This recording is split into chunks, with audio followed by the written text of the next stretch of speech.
और पुलिस कहती है कि ये गरीब लोग अपराध करते हैं। तो इसलिए अगर इन अपराधों को रोकना होगा तो भारत सरकार सहित तमाम प्रदेश की सरकारों को ऐसी पॉलिसी, ऐसी नीतियां लागू करनी होंगी, ऐसे भविष्य का निर्माण करना होगा जिससे ये सारे अपराध रुके। और दूसरा, मजदूर अपने आसपास के क्षेत्र में काम करने के लिए मजबूर हो, क्योंकि उसको वहीं पे रोजगार मिले। अभी बात करते हैं हम लोग मनरेगा की, तो मनरेगा में कितना बड़ा भ्रष्टाचार है।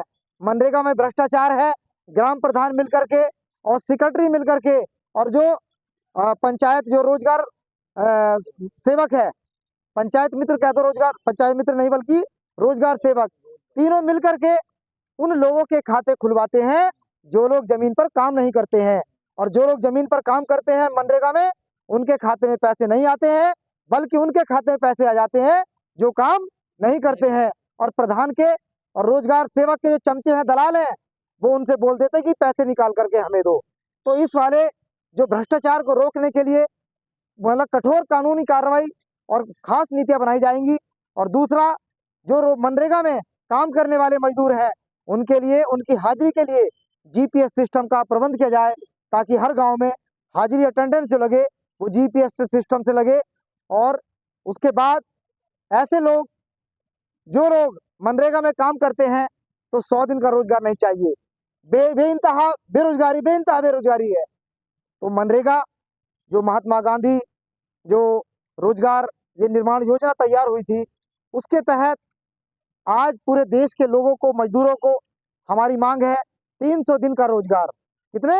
300 दिन का रोजगार चाहिए। और मजदूरी की कीमत 1000 रुपए। राहुल गांधी जो इंडिया गठबंधन के मेन नेता है, लीडर है, उन्होंने अपने मैनिफेस्टो में 2024 के चुनाव में, लोकसभा चुनाव में, अपने मैनिफेस्टो में रखा है कि हम मनरेगा की मजदूरी 400 रुपए।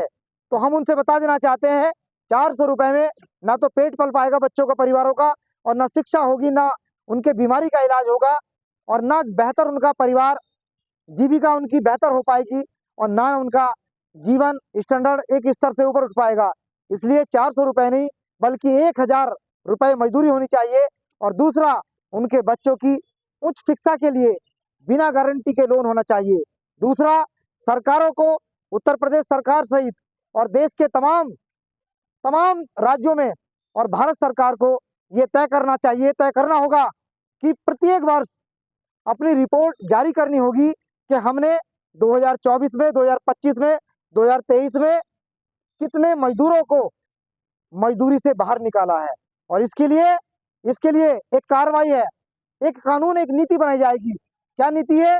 नीति ये होनी चाहिए कि जो लोग मजदूर हैं, उन मजदूरों को प्रोडक्शन, उत्पादन के क्षेत्र में काम में लगाया जाएगा, और उत्पादन के लिए कच्चा माल प्लस उनके प्रोडक्टिव माल को निर्यात करने के लिए ये सरकार देगी ये सारी व्यवस्थाएं, ताकि मजदूर, बड़ी संख्या में मजदूर ना बढ़े, बल्कि मजदूरी से निकल करके उनको निजी रोजगार के लिए, स्वरोजगार के लिए प्रेरित किया जाएगा।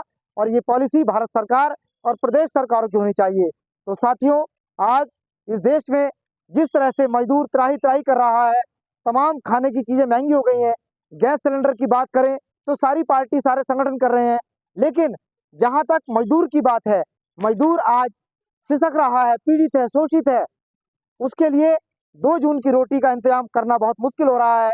इसलिए भारत सरकार, राष्ट्रपति महोदय से हम लोग डिमांड करेंगे, अनुरोध कर रहे हैं ज्ञापन के माध्यम से, कि आज जो मजदूर पीड़ित है, परेशान है, उसके लिए ऐसी योजनाएं कारगर हों, और उन योजनाओं पर मजबूती से, इच्छा शक्ति से काम हो। और तीसरा, अगर सरकारें ऐसा नहीं करती है तो पूरे देश के अंदर आंदोलन चलाया जाएगा कि जो वोटर, जो नागरिक वोट दे सकता है, तो उसका अधिकार होना चाहिए कि वो अपना वोट वापस भी ले सके। ऐसी कानून व्यवस्था हम चाहते हैं।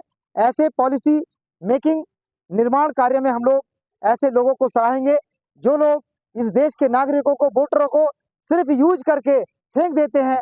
उनको बाहर निकालने का काम करेंगे, सत्ता से, व्यवस्था से बाहर करने का काम करेंगे। क्यों? क्योंकि अभी क्या है, अभी वोट व्यवस्था में क्या है कि आपको नोटा दबाना है।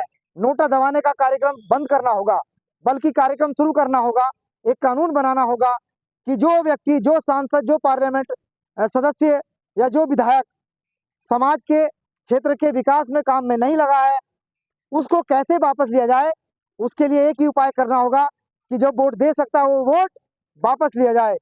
इन कारगर नीतियों को लागू करना होगा। साथियों, आज हम अभी चलेंगे और इस चल करके डीएम साहब को ज्ञापन देंगे, राष्ट्रपति महोदया श्रीमती मुर्मू जी को, ताकि यहाँ मजदूर हित में कानून निर्मित किए जाए। और फिर से मैं सभी साथियों का धन्यवाद अदा करूंगा और पूरी दुनिया के मजदूरों को हार्दिक शुभकामनाएं। धन्यवाद। मजदूर एकता, मजदूर